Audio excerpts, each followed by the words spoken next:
Like this. I bet you cross, look at that. Oh, say check it too. Oh, okay. You don't start, so we can just share them. Yeah, one check, sir. See the battle of tickets. You could say will come early.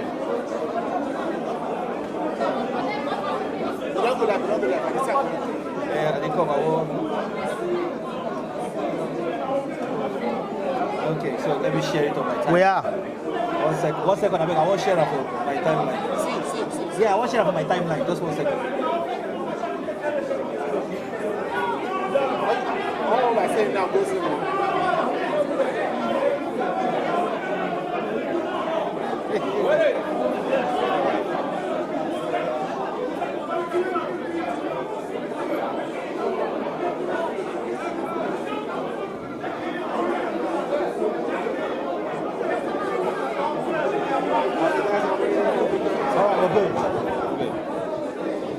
I don't share that.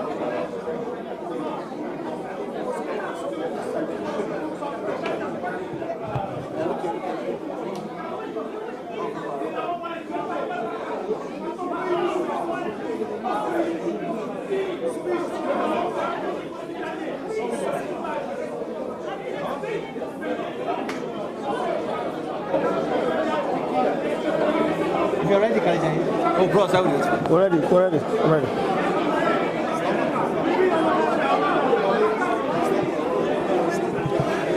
Capture that TV. Okay. All right, so welcome back to the media center. You know, media pretty much in charge of telling the stories, you know, reporting on all areas, but barely, you know, get those limelight moments. So we've decided to strategically position our intro to Afcon 2025 from the Media Crazy Tribune. Of course, Mathieu Dafesto with me here as we build up to the African Cup of Nations opening game between Morocco and the Comoros. I was asking earlier how excited you are to be at the tournament, Mathieu. For me, it's first, it's a great opportunity that this media that started with just chasing grassroots is not big enough to, you know, show its logo at Africa's biggest footballing competition. I'm overjoyed. I'm excited. You know, growing up, if somebody had told me, even when my football career ended pretty early, somebody had told me that I would be running this type of, marshalling this type of thing, I would not believe it. So for me, I'm really happy. I'm excited, and I want to say thank you to you and to the rest of all those 7 members of the team. Joy, who's on her way to this place.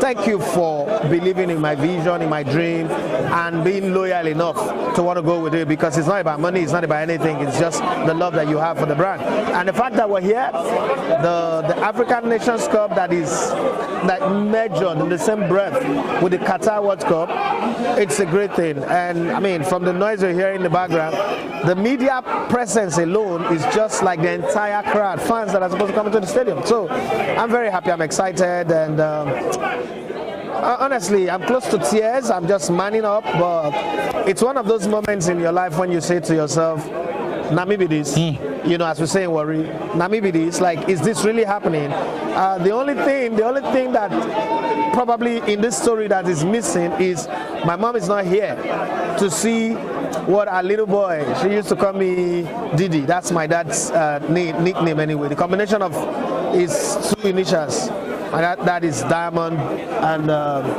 Dollar, right? So it's Didi, and she used to call me Didi. What a little Didi has been able to pull through. But then I'm just happy, Emmanuel. I'm happy. I mean, it's good to be happy, but this is, and I say this with the full understanding of the word unprecedented for a Nigerian media outfit, okay? And I've worked with unarguably the best, with huge funding. Well, here you are in 2025 when we know how horrible the conversion from dollar to naira is. You don't earn in dollars. And the Nigerian economy. The Nigerian economy is, and you had the audacity, because that's the only word to describe what you've done, to go with not 1, not 2, not 3, not 4, almost an entire football team to a major championship, like a senior colleague would say, to Europe, because Morocco is akin to being a European nation, of course, with all credit to its geopositioning. It's on the African continent. How Why this sort of audacity? My coach, Monty Sinclair, used to say that to matter in life, you have to do the impossible. In every field, in every space, you have to find a way to do the impossible. And that's the only way you can matter. If you do what every other person has been doing, you won't matter. People screaming now, but this didn't start today. This didn't start this year. What people don't understand is I was the first media in Nigeria to take 5 people to cover the All African Games in Ghana. Now, the reason why people didn't shout scrimmage, didn't shout stop gun or whatever, was because Ghana was next to Nigeria. So nobody acknowledged it. People looked at it like, you know, what's this guy doing? He's just trying to catch fun, to cruise. He's just trying to gain attention. Then I took 5 people again, just July, to this same Morocco for the African Women's Championship. So I said to myself, if 5 is not buzzing, let's try 10. 10 was actually the plan. The plan was to do 10. 2 people pulled out last minute. And it was too late to look for anybody that would join my team, that would really be my team. So I said, okay, let's stay with the guys that are available. And that's why we did 8. I think that the biggest question everybody's been asking me is, where's the funding coming from? Exactly. Should I sound like Fani Kayode when you ask me who's bankrolling me? But I can't say into you like that. So I'm going to say that, and I don't want to sound like the Nigerian girls who come at you and say things like, small girl, big God. But it's been God. But beyond that, I've had to sell my landed properties. I've had to sell my car to make this work. It's an 80 million budget, so it's big. I didn't sell a land in Banana Island. I didn't sell a land anywhere. I also have to take a loan. But the thing is, make it work first. You know how it is. Win the game and then talk about the stress, the labor that you went through to win the game. Arsenal beat Everton. Nobody's going to care again whether it was a penalty. So ideas without work attached to it is just wishful thinking. But until you're able to convert your ideas into real work, put the shoes on and walk the boots on the field, you're just joking. And I've been saying this for a while, since we started in 2017, that this is the goal, this is the dream. The next one, we're going to take 15 people, and we're going to push it. I'm going to push boundaries as much as I can for as long as I'm alive. So if anybody's complaining of, people are excited about 8, what happens when we do 15? What happens when we do 20? Again, there is an undercurrent to this. The history of Nigerian sport journalism is I don't know, is clothed with, we have to be poor, we have to be beggarly, and they disguise it with the word be humble. So we have to be humble. We don't have to wear expensive clothes, we don't have to use expensive perfumes, we don't have to wear expensive jewelries. So when I see people like Fatil today, see people like Joy, see you and the others, I say, okay, the game has changed. Omar Katuba, there's a picture of Omar wearing a blue suit in the stadium, and I've seen what he's done across Europe. And people are like, oh, because he's in Europe, now they can know. It has to be the mindset. If your mindset says you can do this, you do it. And then again, people always say things like the African Cup of Nations is a small tournament. Let's borrow from the words of Jimmy Carragher. So I told myself, I have to do something that makes it big. I have to do something that makes noise about it. I don't care, in my little corner. I mean, when you come to Morocco, you know that what you consider big is very, very small. It's like the dot on top of the eye. But in that small one, I'm going to put a light on it so that it is flickering and it is seen, right? But then there is joy. This is going to be our first Afcon after the Afcon. Bikolo, this is his second Afcon. That's correct. Jamiu Adelache, this is his second Afcon. This is the one that all of them are flying to. This is the one they are flying to. So I'm happy about doing it. There are people on YouTube who think that I'm praising myself too much. Well, if you look at it, people say I should have pedigree before I praise myself. There's no Nigerian media executive that have done this. That's a fact. I'm breaking ground. This is not me. I'm not bragging. This is the fact. It is. I'm matching up with what comedians would do when they're having shows in London to take 10, 12 comedians with themselves. So this is me breaking that ground. And I think I deserve to talk about it. But if they say I shouldn't talk about it, they're still busy. But let's go to the game. Yeah, not even going to the game. Irony, well, except you're keeping it under grabs. Like you mentioned, there will be the reason why he's here.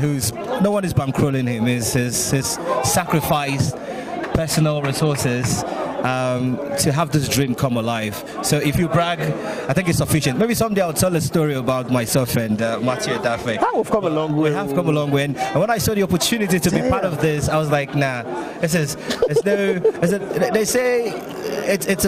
it's an adage. Say Iroko no they grow past specific plant. Is it okra now? One of those plants, you know. But here I am. Pleasure to be part of history, because that's what's happening in Morocco 2025. And speaking of history, the odds. We have 250 people watching this live. It's my influence. Emmanuel Ogachiko team. That's me. Wow. Send all the money to me now. Wow. The man behind the camera, Kaleja Ahmed, who's a legend in his own field, is smiling. Kaleja, come and stand here. Come and stand here. Let them see. Just leave the camera. Go move our camera. No. Just come. Make it happen. Yes, that's it. Make it happen. Anyway, this is the man behind the camera. So I appreciate everyone. Like crying. Just keep sharing. Look, at the essence of this is share as much. I put out a post. Things are coming in, and we'll be excited about this. Do we talk about the tournament itself? Are you ready to break it down? Okay, I mean, it's Morocco. We're having a conversation on routes phase to, by the way, that's our base, because that's where the soon-to-be champions are. The Nigerian team. Be serious. Let me put this out there now. Today is the 21st of December. Let it be known and said that I have predicted victory for the Nigerian team. The first You're not known for predicting. That's my job. My predictions are awful, I know. And another awful one is about to happen. Let's talk about Morocco and Comoros. Well, on paper, it's a walk in the park. But before we talk about the fixture itself, your assessment, you've seen the organization, the edifice called the Prince Abdul Malay Stadium here in Rabat. How do you assess Afcon 2025 day one so far? The train ride was amazing. The people, the fans, the Moroccan fans, because you can build all this infrastructure and then you have very horrible people. Because that's the experience that people, if you were spat on at the train station, if you were insulted at the train station, or the volunteers or the police have given you a bad slap, a bad taste, it's no matter how beautiful it is. My mom used to say this thing: you not gonna find snake, get bee. Now poison you get, right? So when you look at this, that's the first point of entry from the airport, where nobody's trying to extort you, nobody's trying to, make your life miserable. They're doing a professional job and doing it as best as they can. And for me, that is the first one. And then I've seen this. I mean, I was in Casablanca in July. Yeah. And coincidentally, in 1998, I signed for Raja Casablanca, so it's like my home ground. But I didn't spend long there before I went to Europe, quite like 3 months. And the Mohammed V Stadium is always something that touches you. You look at it, and then this facility that we are on, another beautiful one. I always like a stadium because of the experience I've had at Amsterdam Arena, where you come down on the train and then you going straight into the stadium. That's the kind of feeling we have here. Just come down from the train station and you climb up and then on the platform and then you're coming down into the stadium. It's a very, very beautiful one and surrounded by the facilities that everybody's talking about in Africa. Now, this is what Africa should be doing. I think that for me, I've said it before, since last year, that Morocco is going to win the Afcon. I know that in the last 10 editions they've not done where Morocco is synonymous with group elimination. Yeah. In the last 10 editions, they've only got to the quarterfinals once. They've only got to the finals once. Is it finals? I'm not sure. But they are pure group stage eliminators, right? They always get eliminated in the group stage. So where's the audacity, where's the hope coming from? As bad as Nigeria is, we always get to the quarterfinals and the semifinals, we always win bronze or silver or something. Yeah. So, and then the last edition we won the silver. But I think that Morocco would win this African Cup of Nations. Everything is prime for them. They've won at youth level, they won the World in the 20 World Cup. They just came back from using a different team to win the Arab The Arab Cup. It's okay. It's okay. It's okay, yeah. The Arab Cup. They about to win this one, preparing for the World Cup that they are going to host in 2030 alongside Spain and Portugal. I just think that Morocco have done what Qatar did for the World Cup, because there are so many firsts to this tournament. The first African Cup of Nations that we use 9 stadiums as host. The first African Cup of Nations that would use double drone, bird's eye. There's a whole lot of firsts to this one. And when you look at the process, and then it's also going to have the largest, according to accreditation's number, the largest request for accreditation. As a matter of fact, if all the people who apply for accreditation sit in one stadium, we'll have a full house and spillover. So that's how big it is. And it's a collection of the South, West, East. It's a complete African Cup of Nations. There are teams from the West already, and then teams from the Arab world, the teams from, Arab African, team from East Africa, Uganda is there, there's Central Africa, there is West Africa well represented. Too bad our Ghanaian brothers chose the World Cup and decided they're not coming here. Cameroon also, chose this. Cameroon are here, but they're not going to the World Cup. Like, okay, I don't know if we're going or we're not going. We're confused. Right now, we're doing the politics. We're waiting for boardroom decision. But everything here is beautiful.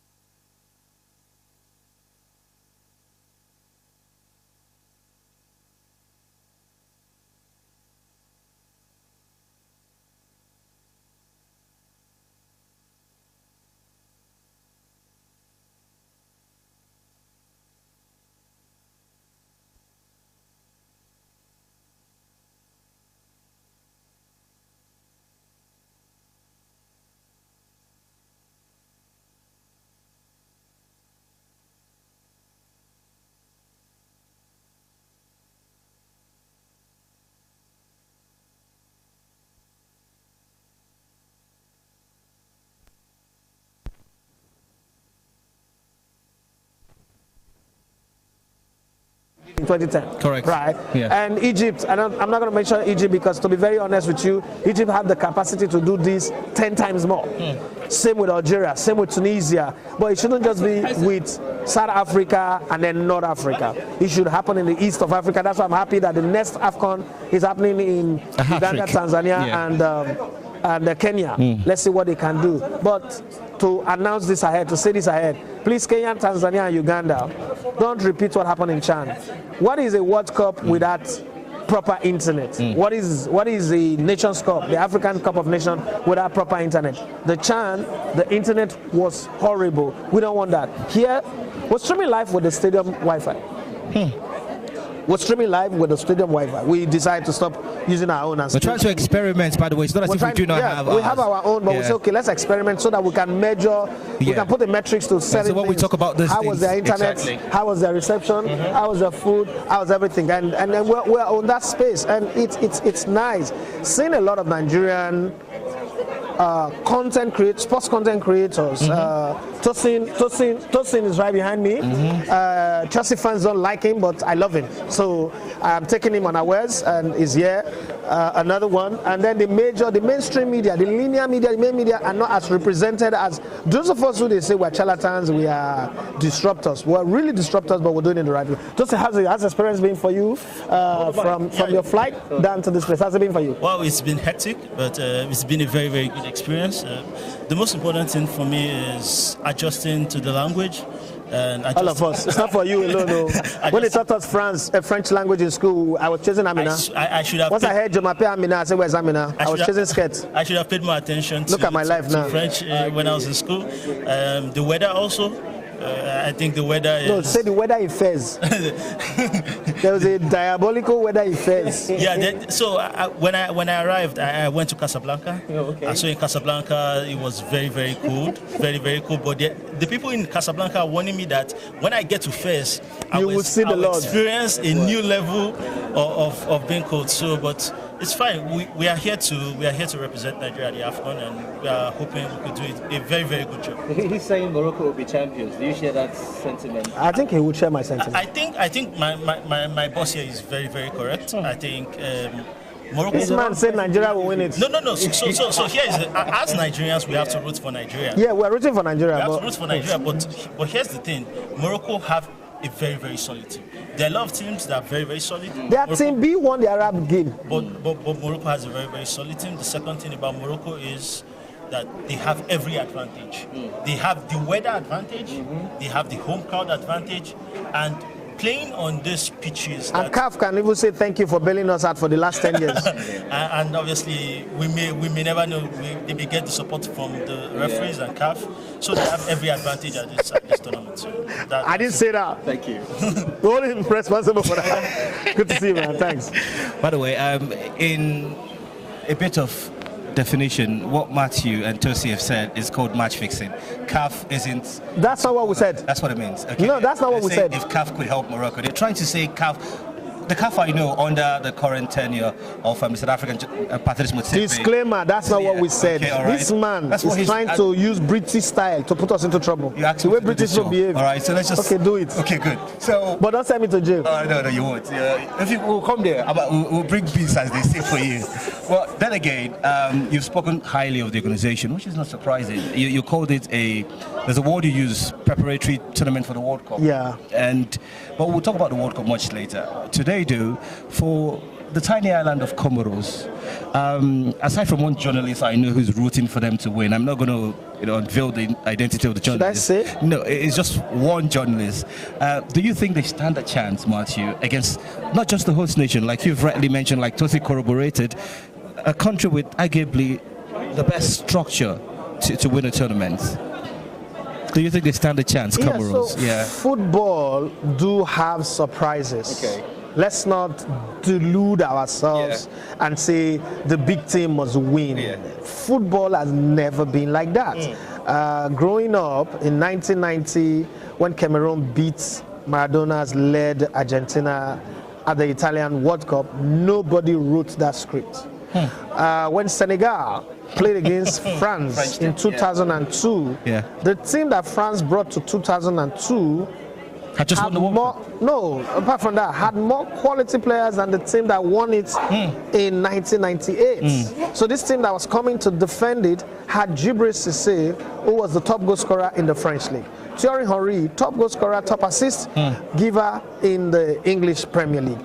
David Trezeguet, top goal scorer for Juventus and the Italian Serie A. So when you look at that team, you would say to yourself, the starting strike force of France can score all the goals that all the other teams put together will score the World Cup, given the fact that an injured Zidane was also passed and put into the squad. And you say to yourself, man, this team have come of age. They were younger, they won it in 98. This time around, they were going to destroyed the whole world, and they had more experienced players. They know how to win this World Cup. They were no longer perennial on their achievers. But then Senegal, who at that time had not really had its imprint on the World Cup, when they look at France in the face, El Hadji Diop, Bouba Diop, Kamara, Salif, they are, all of them, they look at France and say, Zidane, I know this, I know that, but you who are that? I don't know you people. We're going to run you ragged. They were not, it wasn't a lucky win. It wasn't one of those moments. And when all of these surprises have happened in football, it wasn't when what's his name now? Kamara. What's his name? The guy that scored for Cameroon in 1990. What's his name? The guy that had a twin brother. Scored that goal, jump above everybody and nodded the ball into the goal. It wasn't a fluke. Cameroon dominated. Same way Senegal dominated. And then in just when you thought that was it, 2 years later, Greece was given the Euros to host just as compensatory opportunity and the history that they carry in world history, world folk tales. Well, Zeus, Athena, Poseidon, Hades all came to play because somehow Greece beat France, beat Portugal twice. They didn't get the luck of the draws and played against some Lilliputans. They played against mighty powers and they conquered all of them. When you thought that the opening beating of Portugal was a mistake, they did it again in the finals. So Comoros can come, and we've seen Comoros beat Ghana before. Ghana may not be what's it called? May not be Morocco, but you know, comparing Ghana and Morocco, you could say to yourself, Morocco have not really done anything on the African continent for anybody to be afraid of them. So they are also perennial underachievers. They've been knocked out among all the big teams of Africa. Morocco have been knocked out of the group stage more than any other team in Africa. So you could say to yourself that why not? They can do it. Saudi Arabia looked at Lionel Messi, at Lautaro Martinez, and every other person, the bodyguard, what's his name? The Rodrigo de Paul, and everybody, and told them, you score us first, we'll come in the second half with that dressing room, lecture by the great Renard. Yeah. They came out in the second half and scored 2 goals and beat Messi, even though eventually they went on to win it. But I said, Tola Arukodare look-alike. Over there is a journalist. Producer, there is a journalist that look like he's Tola Arukodare's brother. But having said that, so surprises are part of it. Yeah. So can Comoros win? I think this is a bridge too far. This is going to be the longest day walk for them. It's one that they're not going to win in my own thing. But I'm not taking away the possibility of a surprise. Well, the records say, of course, Morocco have made 20 appearances at the African Cup of Nations. The Comoros, this will be their second appearance. So by virtue of statistics, first one, they shocked Ghana. They did. I remember being in the in the media tribune, and the Ghanaians had Hanson head. It was a stunning display. A dramatic moment from the Ghanaian journalists. I like Ghanaians. So I'd limit what I don't troll them because I have lots of friends in. I love them when I bet the Pele Asamoah used to play for them, but these kids are just as bad as the records do not favor Comoros, but like Matthew mentioned, based on footballing history, you never know. It just could happen. But on the long run, what would be that event at Afcon 2025 that you sit back and say, this is it for me? What would be that moment? Just looking into the future now, what would be that moment, aside from your team, of course, having a great coverage, like better TV Sports, aside from that, bringing the news, the interviews, all of the sight and sound, you've got to stick with this channel because you get I don't exaggerate with my words, what you would find on even more established platforms. You get them right here on Better TV Sports. What would be that desire? What would be that event?